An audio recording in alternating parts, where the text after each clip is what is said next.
Bonjour à toutes et à tous, bienvenue dans 101%. Aujourd'hui la critique du jeu Asuras Wars, temps perdu, rétro et magic.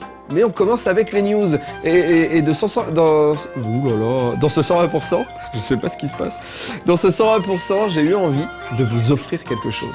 Alors préparez-vous à capturer l'écran de votre ordinateur ou de votre télévision, que sais-je, puisque à la manière de l'acteur de Dawson il y a quelques années, j'ai envie de vous donner des gifs animés ou des images, des screenshots pour vos forums, pour mettre sous que sais-je, j'ai dit un truc que j'avais pas le droit de dire donc ça a été bipé. Et donc, sans faire exprès dans l'émission, mais en faisant exprès, je vais vous donner de quoi du grain à moudre, j'ai envie de dire. Mais on regarde tout de suite les news.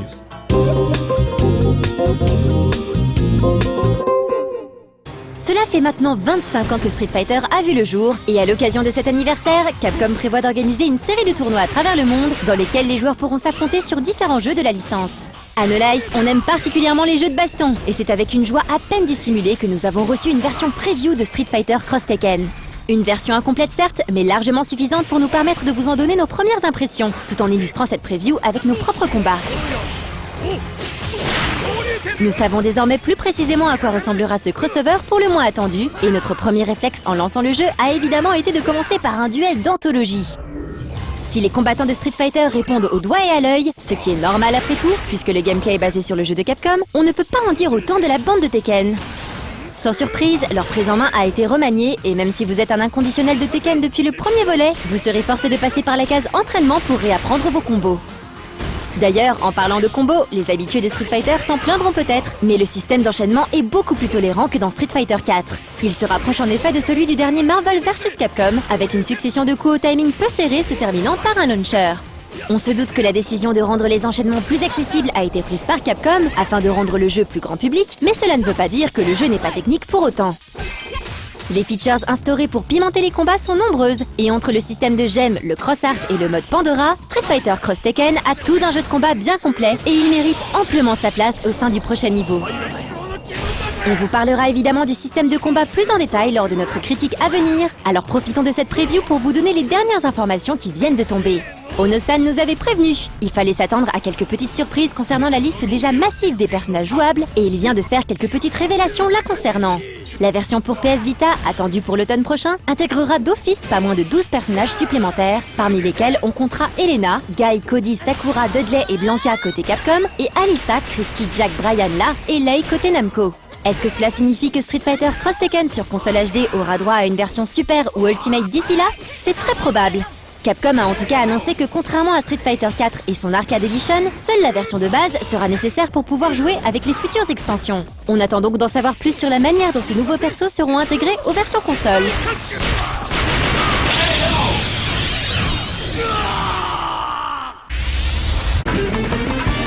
On continue dans les news sur les jeux de combat avec l'arrivée de Rival Schools 1 sur le PSN japonais.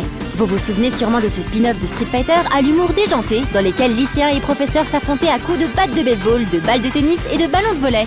Nous en tout cas, on s'en souvient bien. Et savoir que le jeu fait son retour sur les PlayStation japonaises nous donne bon espoir que Capcom se décide à nous l'apporter en Europe.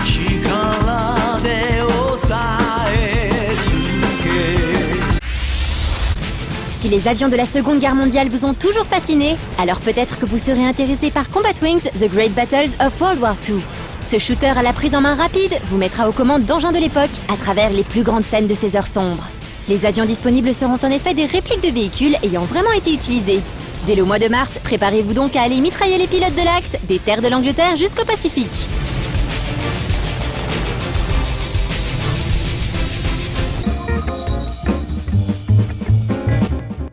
Bon, pour le premier, on fait simple. Par exemple, on imagine que sans faire exprès, j'ai voulu me recoiffer. Bon, vraiment, là, on imagine.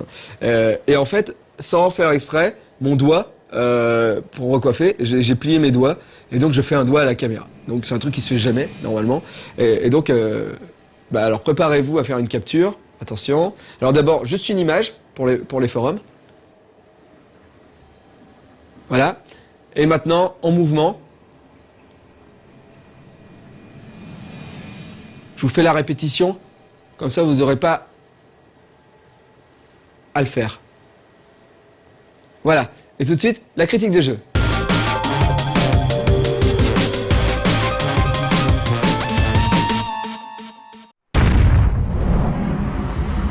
Il y a quelques mois, lorsque nous avions entendu parler pour la première fois d'Asura's Wrath, nous pensions que CyberConnect 2, le développeur, nous préparait un beat'em all agrémenté de quelques features qui seraient susceptibles de rendre l'ensemble original.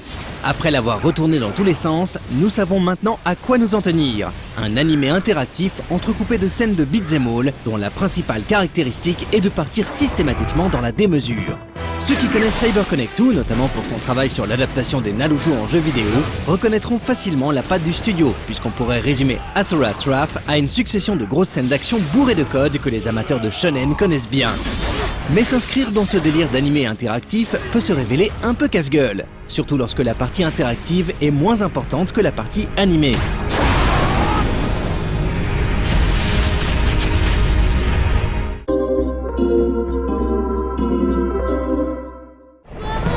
Le récit raconté ici nous plonge dans une terre en proie à des invasions constantes de Goma, des créatures maléfiques qui détruisent tout sur leur passage. Heureusement, un collectif de demi-dieux dont vous faites partie s'est mis en place depuis maintenant quelques temps pour repousser ces invasions. Le hic, c'est que malgré tous leurs super pouvoirs, ils n'arrivent pas à éradiquer définitivement la source de tout ce mal. C'est alors que Deus, votre chef, imagine un plan. Un plan dont vous n'êtes manifestement pas au courant et qui nécessite la mort de l'empereur que vous servez, la mort de votre femme que vous aimez et l'utilisation contre son gré des pouvoirs de la prêtresse Misra, qui se trouve être également votre fille. Mais pour que ce plan se déroule sans accroc, il faut vous éliminer de l'équation, ce que Deus fait sans aucune pitié. Pourtant, vous ne mourrez pas. Persévérant comme vous êtes, vous reviendrez quasiment des enfers pour vous venger, 12 000 ans plus tard. L'occasion pour vous de constater qu'en plus d'avoir rendu la Terre encore plus hostile, le plan de Deus a fait des généraux qui vous accompagnaient autrefois de véritables divinités égoïstes et perverties par le pouvoir. L'histoire d'Asura's Wrath est donc celle d'un demi-dieu qui a le venin. Un demi-dieu habité par une rage difficilement contrôlable qu'il arrive tout de même à évacuer lorsque ses poings atteignent une bouche quelconque, si possible celle de ses ennemis.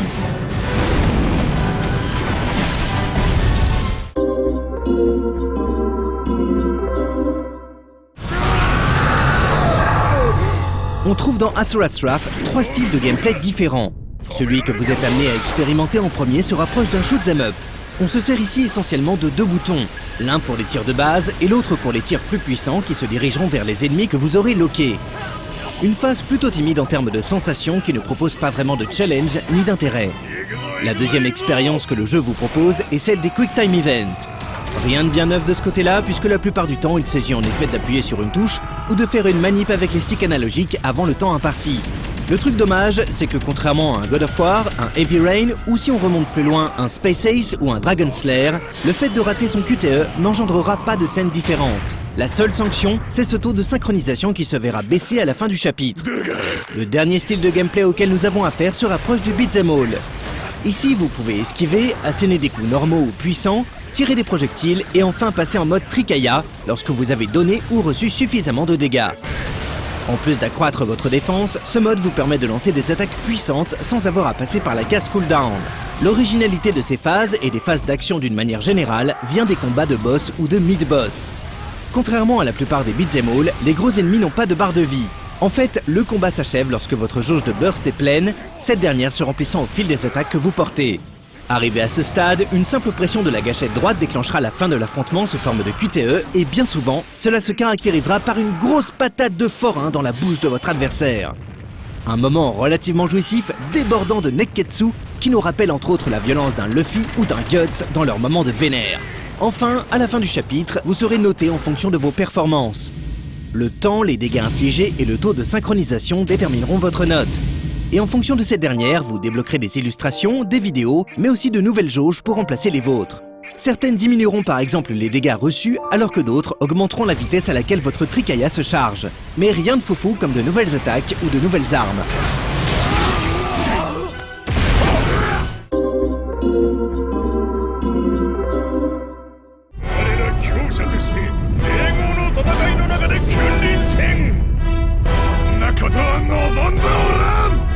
point de vue réalisation, Asura's Wrath tient complètement la route. C'est dynamique, violent, très inspiré lorsqu'il s'agit de nous montrer à quel point tel ou tel personnage est fort, et systématiquement dans la démesure du combat. Ça saute, ça explose, ça frappe dans tous les sens, et ceux qui apprécient ce genre d'ambiance devraient être comblés. L'histoire quant à elle se suit sans grande difficulté. Même si quelques twists sont prévisibles à 16 000 km, on a tout de même envie de savoir comment Asula va s'y prendre pour les défoncer un par un. La bande son et les doublages en japonais sont eux aussi très convaincants et rendent l'ensemble encore plus immersif. On pourrait donc raisonnablement penser qu'Asura's Wrath est un bon jeu. Le problème, c'est que ce n'est pas vraiment un jeu. Vous passez clairement beaucoup plus de temps à mater un animé qu'à jouer, et ce n'est pas de l'exagération. Dans certains chapitres, qui durent en moyenne une vingtaine de minutes, vous serez parfois amené à toucher la manette 3, voire 4 minutes tout au plus. Lorsque l'on tient compte de ces éléments, et qu'on les met en parallèle avec une histoire spécialement courte, 6 heures grand maximum, et une replay value quasiment nulle, on se rend compte que le titre de CyberConnect 2, aussi séduisant soit-il, ne devrait tout simplement pas être vendu au prix fort.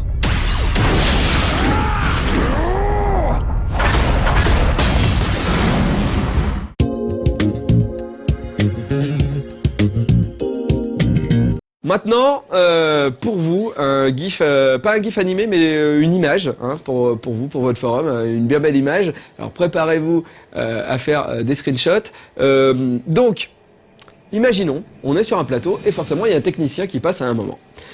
Voilà. Alors le technicien passe, voilà, hop, c'est bon, il est passé. Mais, on peut faire un arrêt sur image à un moment. Attention Alex, on y retourne, passe, baisse un petit peu, hop, attention, préparez-vous à faire un arrêt sur image. Voilà. Et vous avez un super screenshot de fellation sur le plateau de 120%. On regarde temps perdu.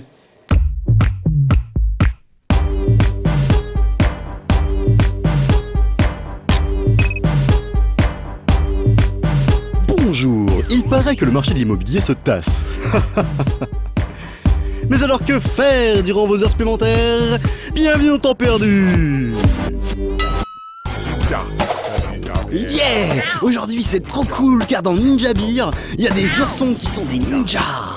Et qui sont trop cool les ninjas oursons parce qu'ils vont mettre la pâtée aux vilains monstres de en dessous du lit et wouhou! Ils ont des shurikens qui explosent, qui détruisent, qui glacent, Non, coupe Mathilde, j'y arrive pas là, je suis pas dedans. Attends, je reprends. Yeah! Aujourd'hui c'est trop cool car dans Ninja Beer, il y a des oursons qui sont des ninjas. Non mais en plus c'est idiot ce que je raconte, des nounours ninja, y en a qui doutent de rien quand même.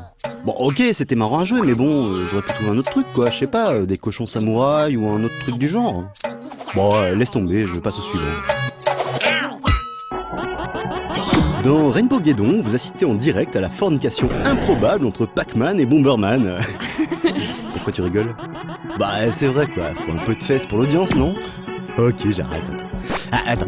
Dans Rainbow Guédon, vous êtes un ver à poil, ni comme un ver. Non, tu comprends pas? Bon, de toute façon, c'est pas vrai qu'il est à poil et il a un chapeau en fait. Et puis un ver, ça n'a pas de poil alors. Ok, dans Rainbow Guédon, vous êtes un ver qui peut poser des bombes comme dans Bomberman et qui se balade dans des labyrinthes à la Pac-Man. Et puis après, il peut poser d'autres trucs comme des bulles protectrices, ou se transformer en perceuse. Bon, laisse tomber, je passe au suivant. Dans Dragon Quest, vous êtes un chevalier qui perd son cheval. C'est bête, hein?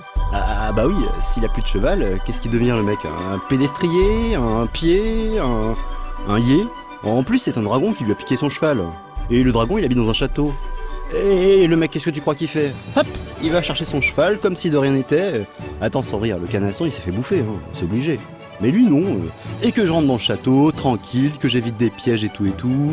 Parfois, je me demande si je ne raconte pas n'importe quoi dans cette émission. Et bah, tu sais quoi, Mathilde? Laisse tomber, je passe au suivant.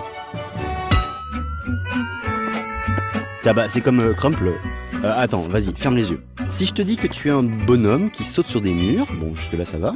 Mais si je te dis que tu es accompagné d'un blob qui lévite, déjà, t'as plus de mal, hein. Et si en plus le blob, il peut prendre des formes géométriques pour que tu puisses sauter dessus, tu fais moins ta maline. Et que si en plus je te rajoute la possibilité de ralentir le temps, bah voilà. Tu vois, c'est pas évident d'écrire des trucs pour cette émission. Il y a des fois, vraiment, je me demande si les gens comprennent de quoi je parle. Bon allez, laisse tomber, je passe au suivant.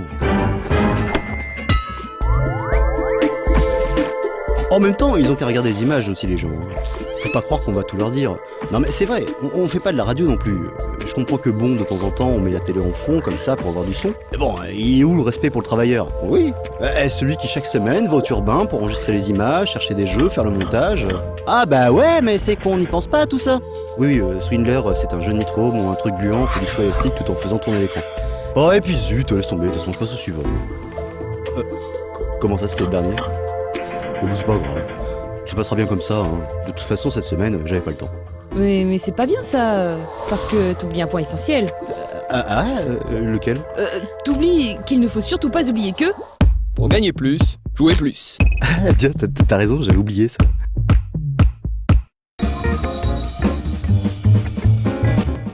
Maintenant, le gros morceau de l'émission, le facepalm.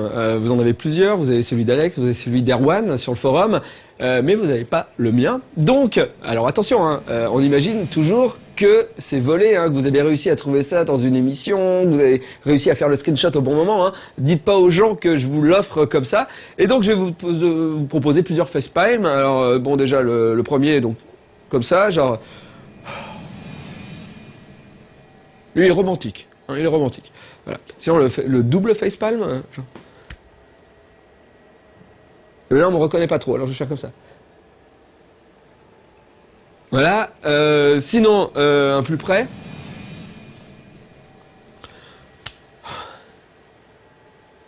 Je vais l'animer pour les gifs.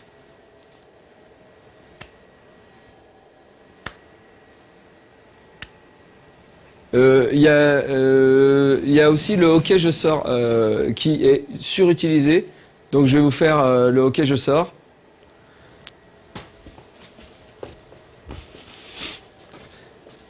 Et en image, sort.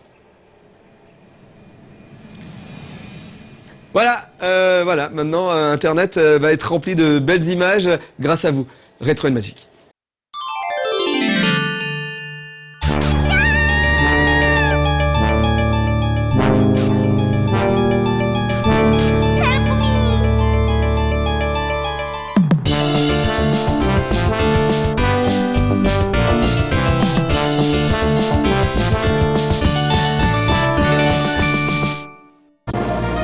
La stratégie est un genre vidéoludique en général plutôt associé au PC qu'aux consoles. Le développeur japonais Quest a pourtant su magnifier la stratégie sous toutes ses formes, avec une série entrée dans la légende pour sa richesse et sa maturité, la saga Ogre Battle.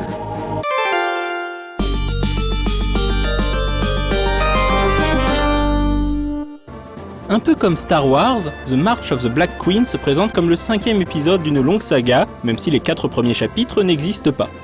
Le jeu prend place dans un monde de fantasy nommé Zetegenia, peuplé de chevaliers, de sorciers, de griffons et autres dragons. L'impératrice Endora a conquis une grande partie du monde et règne depuis 25 ans avec une poigne de fer. Le joueur prend la tête de l'armée de libération qui tente de combattre Endora et son âme damnée, le sorcier Rashidi, qui fraye avec les forces maléfiques de l'outre-monde. Ogre Battle est un jeu de stratégie en temps réel. Le joueur possède plusieurs unités, chacune menée par un leader et constituée de plusieurs types de troupes. Pour déployer une unité, le joueur doit débourser une certaine somme et continuer à payer pour son entretien tant qu'elle sera en jeu. Une fois déployée, l'unité apparaît sur le QG du joueur, prête à recevoir des ordres. Le but est de capturer les lieux clés de la carte, comme des villages et autres monastères. À chaque fois qu'il libère un lieu, le joueur reçoit une carte de tarot, qui lui octroie divers bonus et peut ensuite être utilisée en combat pour invoquer diverses magies. Lorsqu'une unité du joueur se retrouve face à une unité ennemie, un combat se déclenche. Celui-ci se déroule au tour par tour, mais le joueur n'a pas de contrôle direct sur la bataille. Il ne peut que donner une tactique globale à ses troupes, comme se concentrer sur le leader ennemi ou sur ses unités les plus faibles, et tirer des cartes de tarot pour lancer des sorts. Après quelques passes d'armes, l'unité ayant infligé le plus de dégâts est déclarée vainqueur. De retour sur la carte stratégique, le vaincu est repoussé en arrière. Si le leader a été vaincu, l'unité doit se replier sur la ville alliée la plus proche pour panser ses blessures. Mais Ogre Battle possède également une forte dimension RPG. Outre la création du personnage principal en répondant à des questions indirectes qui ne sont pas sans rappeler le système d'Ultima, les troupes gagnent des points d'expérience et le joueur devra également gérer leur équipement entre les batailles. Les choix du joueur ont une grande importance sur le dénouement puisque le jeu compte pas moins de 13 fins différentes. A noter que le nom du jeu est un clin d'œil au groupe de rock Queen. Ogre Battle est le nom d'une chanson du groupe, tout comme The March of the Black Queen.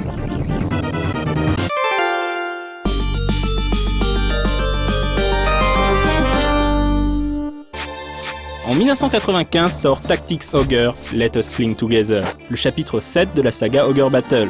Le sous-titre du jeu est une fois de plus une référence à une chanson de Queen.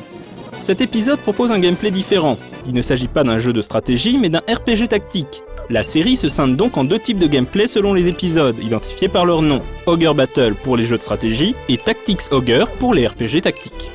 Tactics Ogre se déroule sur un damier en 3D isométrique sur lesquels les personnages se déplacent et attaquent au tour par tour. Chaque bataille propose un objectif précis qu'il faudra accomplir pour triompher. Chaque action rapporte des points d'expérience qui permettent aux personnages d'améliorer leurs capacités. Si le gameplay est classique pour le genre, Tactics Ogre a marqué les esprits par son histoire d'une rare maturité. Le jeu se déroule cette fois-ci sur l'île de Valéria, où 3 peuples s'affrontent depuis des siècles. Les Gargastiens, les Walstaniens et les Bacrumiens avaient été unifiés par le roi Dargalua de Bacrum, et l'île avait connu la paix. Mais à sa mort sans héritier, les tensions raciales ont repris le dessus. Commence alors une ère de massacres et d'épurations ethniques, tandis que les différentes forces en présence cherchent l'appui de puissances étrangères. Opprimés par les Gargastiens, les Walstaniens prennent le maquis et forment un mouvement de résistance. Ils reçoivent l'aide de mercenaires venus du royaume de Zenobia, des personnages qui étaient en fait les héros d'Ogre Battle, et qui vont aider les Walstaniens à créer leur propre armée de libération. Selon les choix du joueur, l'histoire pourra suivre divers embranchements, débouchant sur plusieurs fins différentes. Pour dépeindre ce monde complexe aux peuples antagonistes, le designer Matsuno Yasumi a puisé son inspiration dans les horreurs des guerres de Yougoslavie qui firent rage tout au long des années 90. Le résultat est donc beaucoup plus noir, réaliste et sérieux que la moyenne des jeux de fantasy de l'époque. Matsuno sera par la suite débauché par Square pour créer Final Fantasy Tactics, dont le gameplay est dans la droite lignée de celui de Tactics Ogre.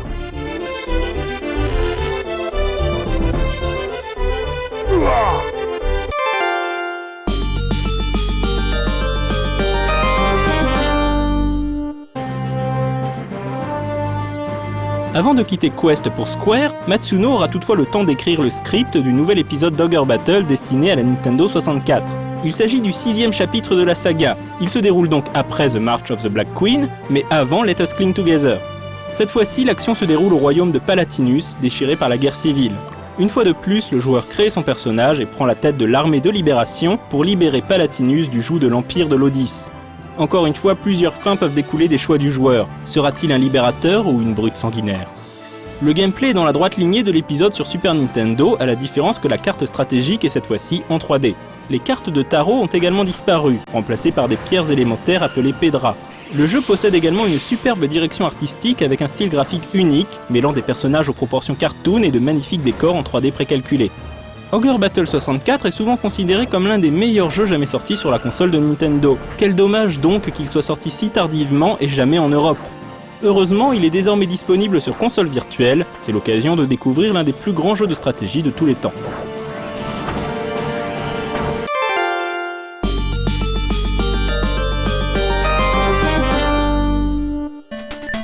Un spin-off de la série est sorti sur Neo Geo Pocket.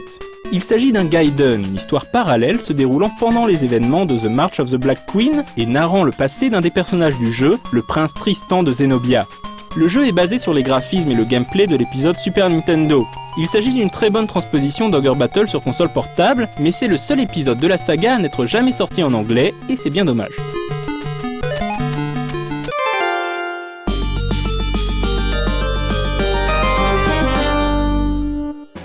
Le dernier épisode en date de la saga Ogre Battle est lui aussi un Gaiden. Il s'agit de Tactics Ogre The Night of Lodis. Comme son nom l'indique, il s'agit d'un RPG tactique qui explore le passé de certains personnages qui apparaissent dans Let Us Cling Together. Parmi les différences notables, les puristes noteront que les tours du joueur et de l'ennemi sont désormais clairement séparés, là où dans le précédent Tactics Ogre, l'ordre d'action était déterminé par l'initiative des unités, indifféremment de leur allégeance. Malheureusement, l'absence de Matsuno se fait sentir et ce nouveau Tactics Ogre n'a pas la profondeur de l'original et de nombreux fans se sont montrés déçus par cet épisode qui reste malgré tout un très bon RPG tactique.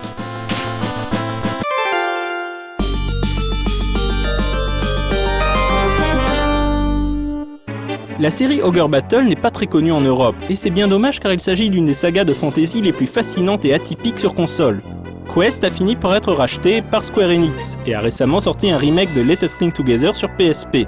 C'est la première fois qu'un jeu de la série sort en Europe et c'est donc l'occasion de découvrir ou redécouvrir ce monument du jeu vidéo.